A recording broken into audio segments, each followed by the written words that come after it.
Good day, Ma'am and Sir. I am Christina Joy Quintos, 35 years old, Filipino, married. My husband name is John Christopher Quintos and we have two sons, ages 14 and 10.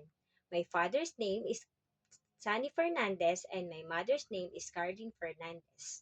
I have two sisters ages of 31 and 27 and one brother age of 29. I am the eldest in our family. I am Catholic and I graduated of Bachelor of Science in Business Administration. I have 2 years experience as a domestic helper here in the Philippines. I serve 4 members of the family, 2 adults as a couple and 2 children, age of 10 the boy and the girl is 5 years old. My duties and responsibility to them is to taking care of their children, prepare the nutritious food from breakfast, lunch, and dinner, send and pick up them in their school, playing with them, tutoring, and help them in their assignment.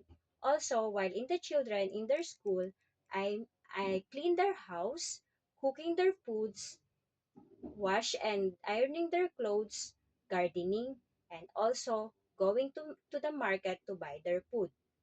I want to go to Hong Kong because Hong Kong much higher salary than other country and I want to earn money to support the university of my children.